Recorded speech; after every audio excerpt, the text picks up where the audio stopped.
Entendes o que estás lendo? O podcast que te leva através das páginas da Bíblia, livro por livro, capítulo por capítulo. Uma exposição bíblica emocionante. Aperte os cintos e embarque comigo nesta viagem.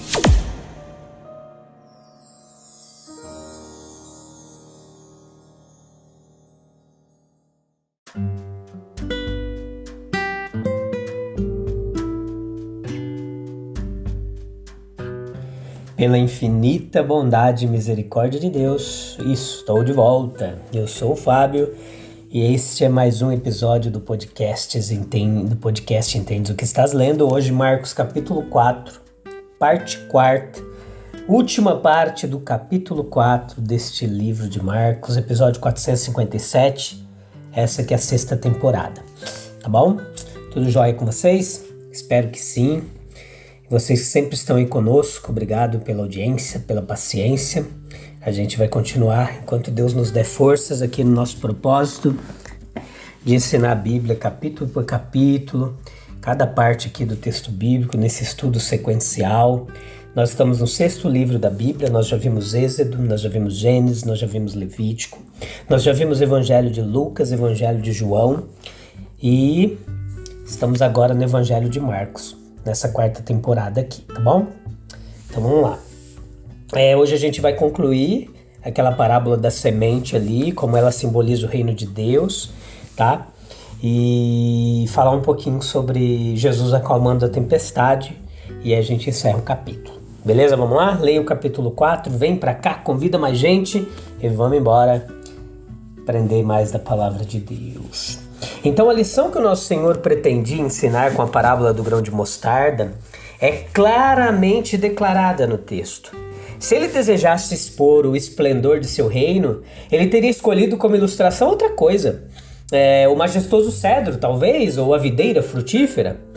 A mostarda, em seu maior crescimento, não é de forma alguma majestosa, mas é grande em proporção à sua semente. Embora não fosse literalmente a menor das sementes, né?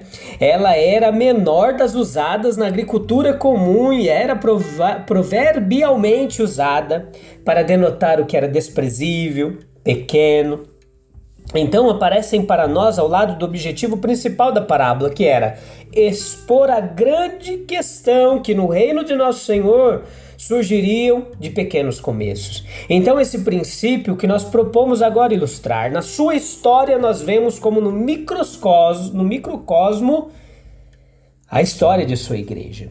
Com poderes ilimitados de escolha, ele selecionou para si os modos de ministério mais humildes e obscuros. Os seus caminhos não são como os nossos caminhos, meus queridos. O homem tem um começo pretensioso e muitas vezes chega a um final desastroso. A construção da Torre de Babel, por exemplo, é um exemplo típico disso. O nosso Senhor, que veio efetuar a estupenda obra da redenção do mundo, começou passando 30 anos em relativa reclusão. Ali começou como um bebê dependente, uma criança obediente, como filho de um carpinteiro de uma aldeia insignificante. Durante seus 2 ou 3 anos de ministério público, os seus convertidos foram poucos, em sua maioria pobres e ignorantes. Por fim, ele morreu em agonia e vergonha em meio à vaia de uma turba e ao ódio dos respeitáveis, e seu corpo foi colocado para descansar em uma sepultura emprestada. Ao considerarmos sua vida na terra, vemos que ela pode ser representada por uma semente menos aparente do que muitas outras. Mas houve um cumprimento de suas próprias palavras sobre si mesmo. Se o grão de trigo caindo na terra não morrer, fica ele só. Mas se morrer, dá muito fruto. Então, isso aqui é exemplificado nas doutrinas do cristianismo. Não eram verdades que se recomendassem a imaginações sensuais ou a corações mundanos. Eles não apareceram em forma e frase para ganhar aplausos populares. Observe algumas das doutrinas do nosso Senhor Jesus, estabelecidas lá no Sermão do Monte, por exemplo. Em outros lugares, por exemplo, a felicidade deve ser encontrada no sacrifício de si mesmo. O pecado deve ser odiado não porque seus resultados são dolorosos, mas porque é pecado. Obediência externa e grandes presentes e sacrifícios não têm valor em si mesmos, etc, etc, etc. Depois de sua crucificação, esse fato foi ainda mais proeminente. Paulo disse: nós pregamos a Cristo crucificado, que é escândalo para os judeus, loucura para os gregos, mas para os que são chamados, tanto judeus como gregos, Cristo, poder de Deus e sabedoria de Deus. Então, é também exemplificado na história da igreja cristã. O cristianismo, na época da crucificação de Nosso Senhor, parecia estar enterrado no coração de poucos discípulos e esquecido do mundo. Mas no dia de primavera de Pentecostes, ela apareceu com vigor e uma beleza que impressionaram todos os espectadores. Foi como brotar de sementes esquecidas, onde você esteve ocupado plantando outra coisa. O cristianismo se espalhou rapidamente. Isso, humanamente falando, foi obra de homens pobres, analfabetos.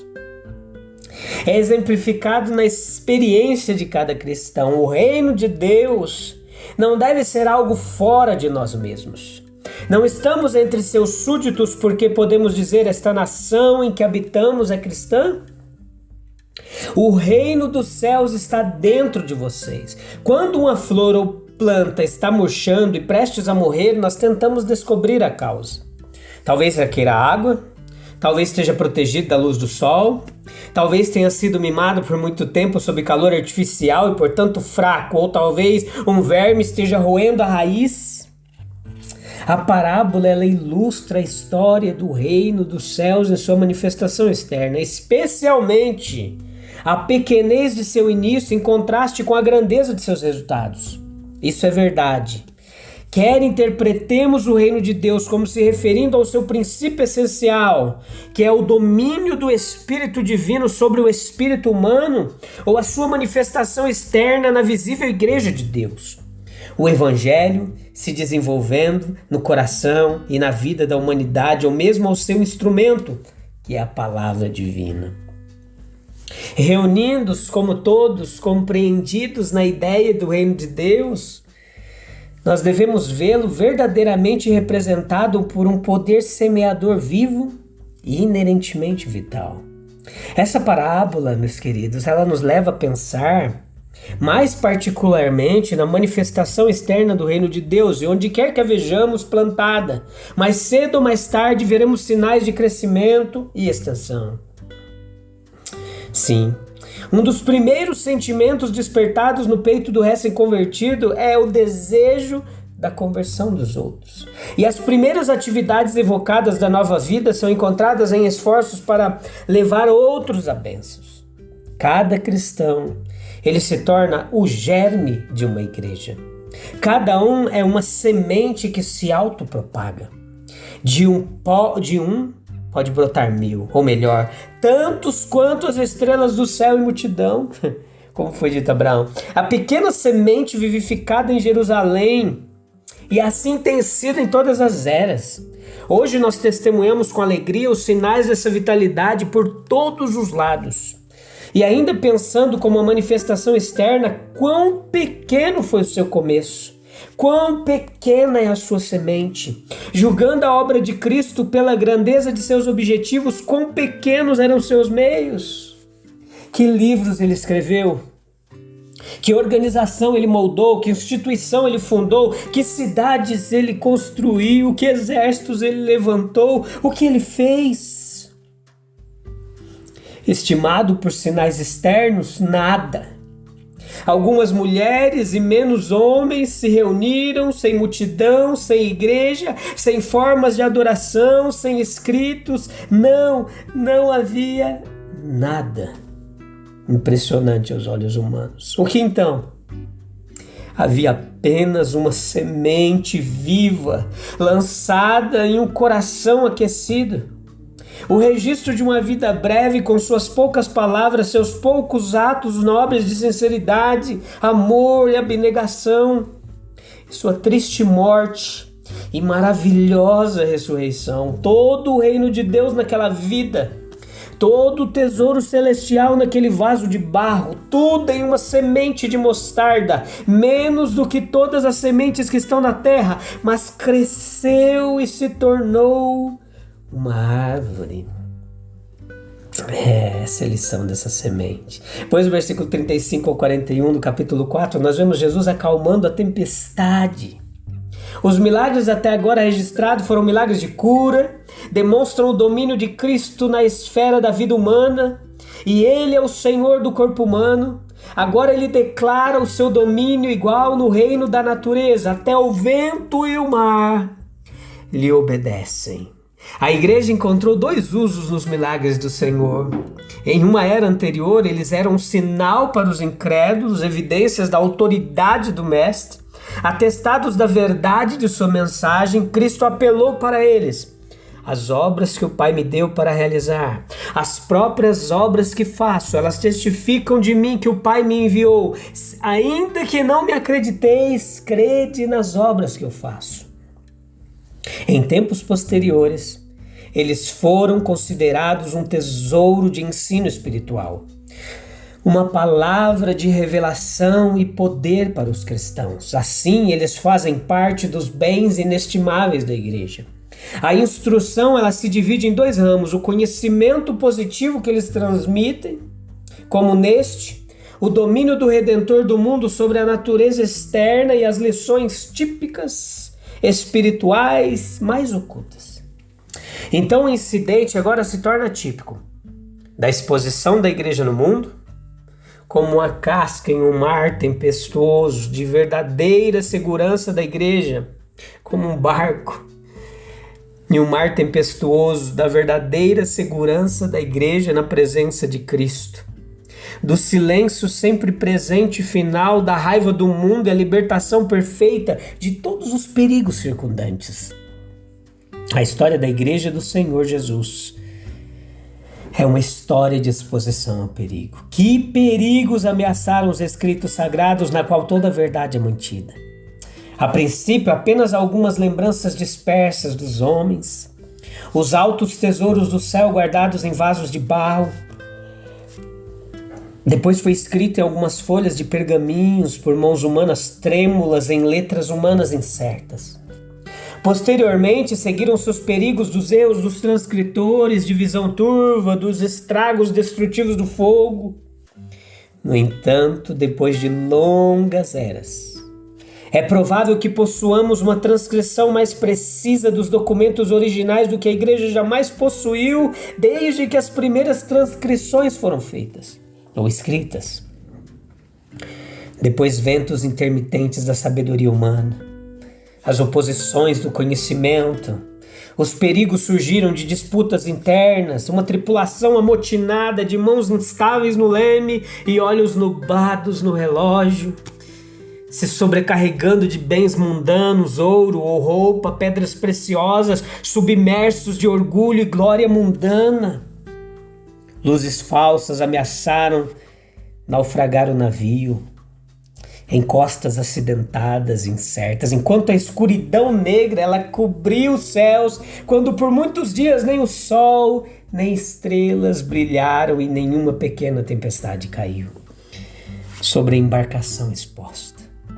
Verdadeiramente este barco galileu esteve frequentemente em mares perigosos, mas contudo ele não afundou. Cristo disse: passemos para o outro lado. Uma visão mais ampla nos levaria a pensar na exposição de todos os interesses espirituais dos homens. Embora tenham sido expostos a uma terrível destruição, eles ainda sobrevivem, e a fé, a esperança, o amor, a verdade e a retidão abundam. A segurança da igreja sempre foi, é agora e sempre será em Cristo. Disso nenhum cristão duvida. Para toda aparência humana adormecida, ele responde apressadamente ao grito de oração e medo. A igreja hoje, meus amigos, ela está tão verdadeiramente segura no meio de seus muitos perigos como naquela noite, quando tudo parecia estar em risco e homens acostumados ao mar clamavam: fora dos males desta vida tempestuosa, Ele erguerá seus milagres pela sua supremacia. Sua voz doce e calma ainda será ouvida acima da fúria do mar e do tumulto do povo, acima da contenda, da guerra e do ódio cruel, acima da ignorância do pecado, da tristeza e da dor. Mesmo para o mal Ele dirá: aquiete-se, fique quieto, para que aquele a quem os ventos e os mares obedecem seja glória, honra para todos sempre. Então é isso, meus queridos, tá bom? A gente volta no próximo episódio, onde nós vamos falar no capítulo 5 do Evangelho de Marcos, tá? Muita coisa legal ainda pra gente aprender. A gente tem se edificado, tem aprendido muitas lições preciosas do texto bíblico. Esse é um tempo precioso que a gente gasta se debruçando sobre o texto bíblico, tá bom? Até o próximo episódio. Deus abençoe. Tchau, tchau.